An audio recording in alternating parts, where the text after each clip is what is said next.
کے آگے تو بڑی سے بڑی ہستیاں بھی ماند ہیں، کیونکہ ان کا زہد، ان کا تقوی، ان کی محبت، ان کا ایثار، ان کی قربانی، ان کی دعائیں، ان کا اللہ تعالیٰ کی راہ میں قربانیاں دینا، یہ تمام وہ باتیں ہیں جو عام انسانوں کو حاصل ہو ہی نہیں سکتی۔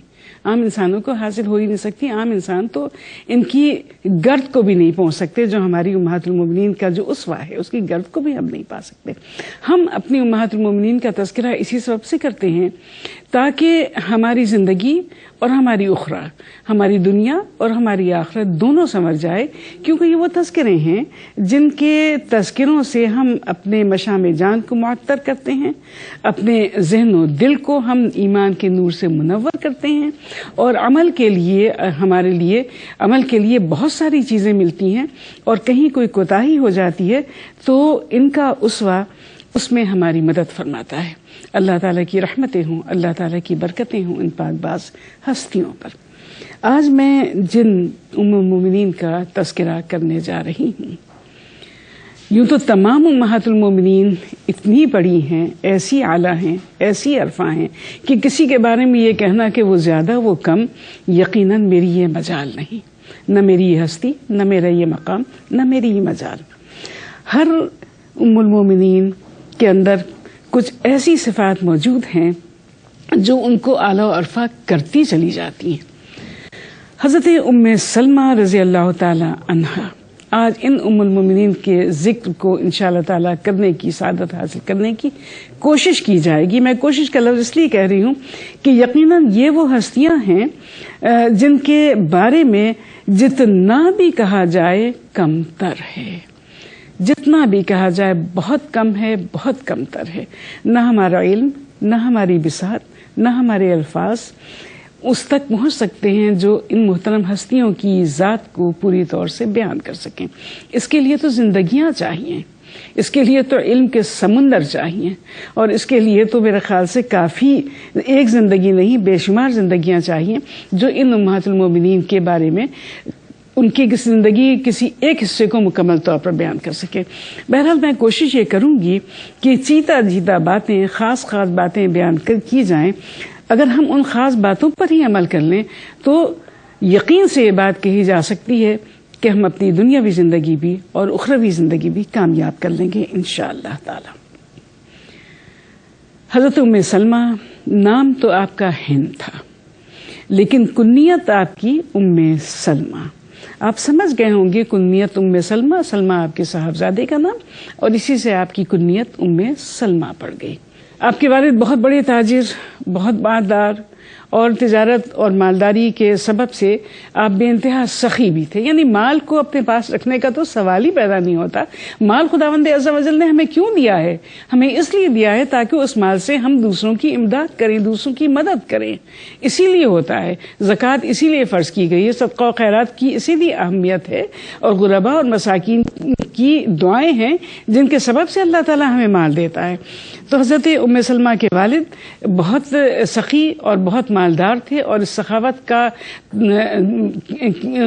یعنی آپ کی سخاوت اتنی زیادہ تھی کہ جیسا کہ میں نے ابھی عرض کیا کہ زاد الراکب کے لقب سے آپ مشہور ہو گئے تھے۔ حضرت ام سلمہ جن ہستی مبارک کے ساتھ آپ زوجیت میں آئیں، وہ ان کا تعلق سرکار دو عالم حضرت محمد مصطفیٰ صلی اللہ علیہ وآلہ وسلم سے تھا۔ وہ آپ کے رضائی بھائی بھی تھے اور آپ کے پھوپھیزاد بھائی بھی لگتے تھے، ان کا جن سے حضرت ام سلمہ کا نکاح ہوا۔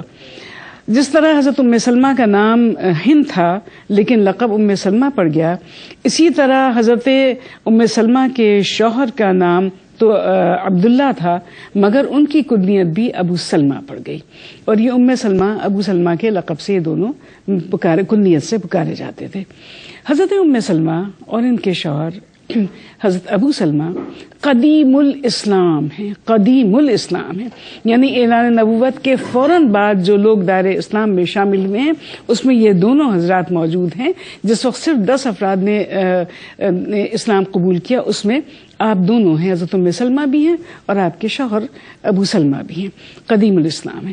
حضرت ام سلمہ کی جہاں بے شمار خصوصیات ہیں، وہاں ایک بات یہاں میں اور بتاتی چلوں کہ حضرت ام سلمہ ان محترم خواتین میں سے ہیں جنہیں کہا جاتا ہے کہ خواتین میں پہلی ہجرت حضرت ام سلمہ نے کی ہے، اور آپ نے 2 ہجرتیں فرمائیں، ایک ہجرت ہجرت حبشہ کی جانب، دوسری ہجرت ہجرت مدینہ کی جانب، 2 ہجرتیں آپ نے فرمائی ہیں، اور آپ مہاجرین میں شامل ہیں، اور خواتین میں آپ کو یہ خصوصیت بھی حاصل ہے کہ خواتین میں پہلی مہاجر خاتون حضرت ام سلمہ ہیں۔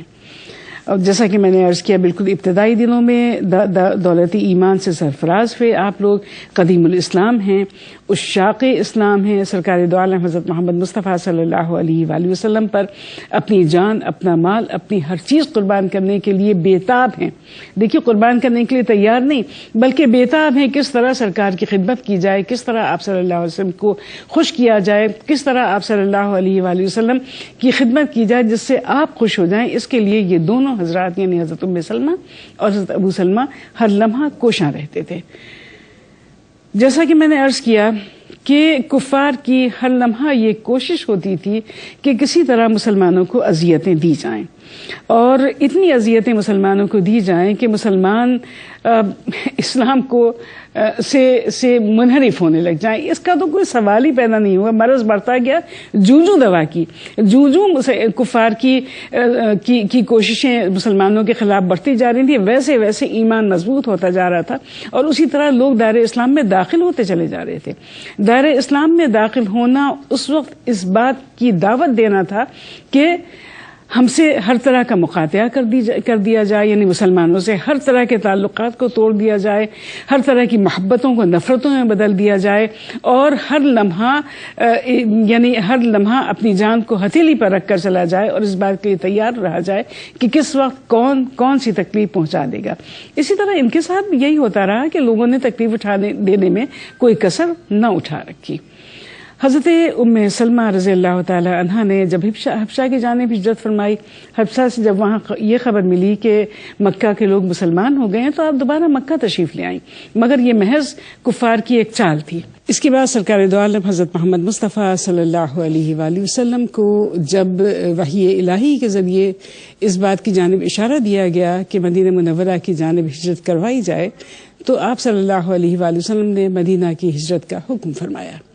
حکم ملتے ہی حضرت ابو سلمہ اور ان کی زوجہ محترمہ حضرت ام سلمہ اور ان کے صاحبزادے سلمہ ہجرت کے لیے تیار ہوئے۔ صاحبزادے تو خیر بچے چھوٹے ہی تھے، ابھی یہ لوگ اونٹ پہ سوار ہی ہوئے تھے کہ حضرت ابو سلمہ کے گھر والوں کو اور حضرت ام سلمہ کے گھر والوں کو خبر ملی کہ ہجرت کے لیے جا رہے ہیں۔ جیسا کہ ہم سب جانتے ہیں کہ اس وقت دین کو قبول کرنا، اسلام کو قبول کرنا دراصل موت کو دعوت دینا تھا، اور نہ صرف یہ کہ موت کو دعوت دینا تھا بلکہ اپنوں کو یگانہ اور دوستوں کو دشمن بنانا تھا۔ اور اس وقت نہ کوئی بھائی تھا، اور نہ بہن، نہ باپ، نہ بیٹی، نہ ماں، نہ بیٹا، اس وقت سب محض دشمن تھے ایک دوسرے کے، اگر وہ مسلمان نہیں ہیں اور دوسرا مسلمان ہے۔ یہی حال حضرت ام سلمہ رضی اللہ تعالی عنہا کا ہوا کہ جب سفر کے لیے تیار ہوئے تو ان کے گھر والے آ گئے۔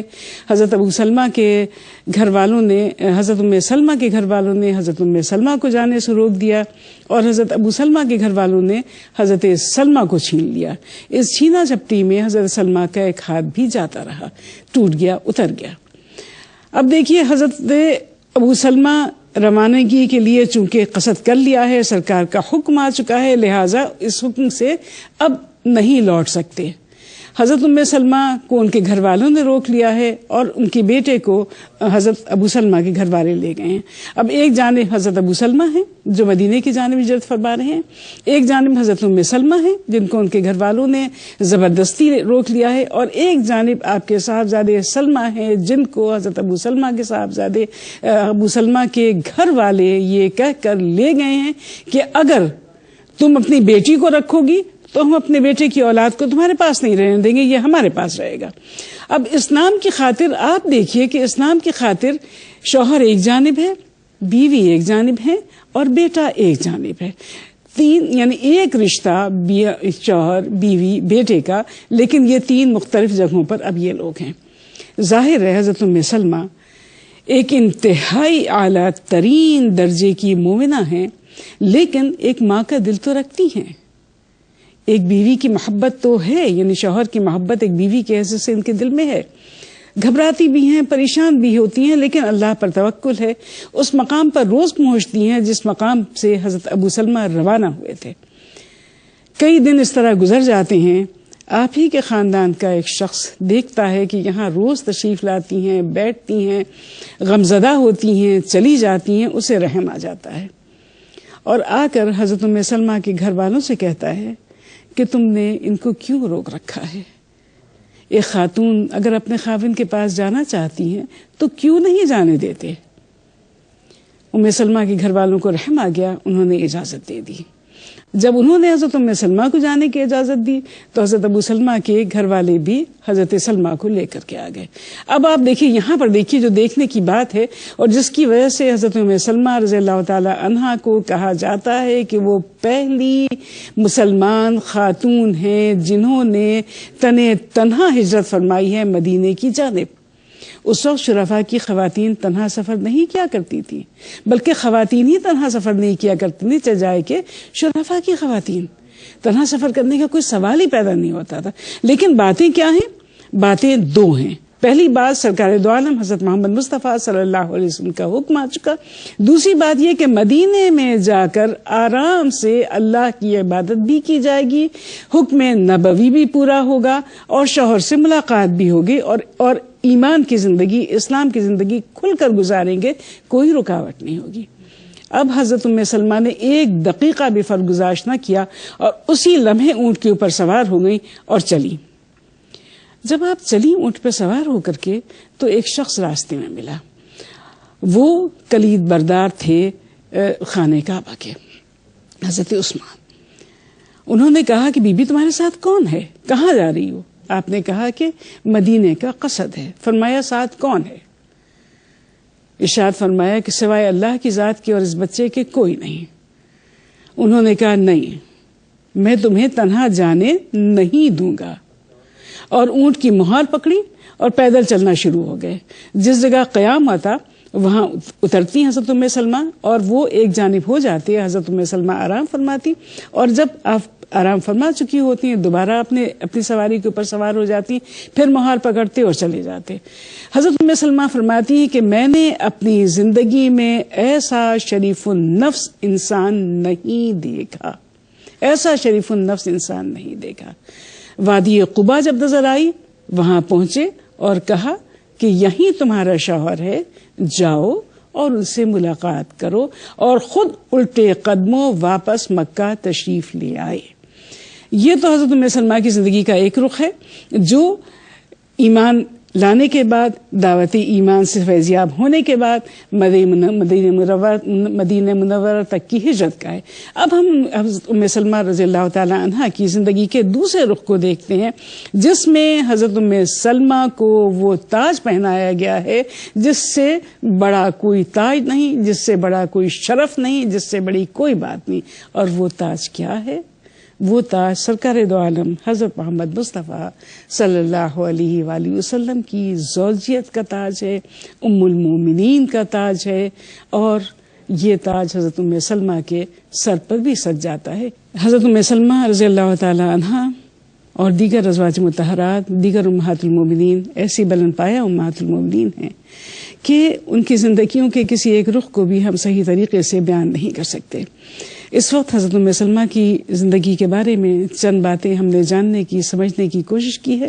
اللہ تعالی ہمیں توفیق عطا فرمائے کہ ہم ان امہات المومنین کے نقش قدم پر چل کر اپنی دنیا اور عقبہ دونوں کو سنواریں. آمین ثم آمین. وآخر دعوانا ان الحمد للہ رب العالمین. میزبان نبوت کے گھر کو سلام، میزبان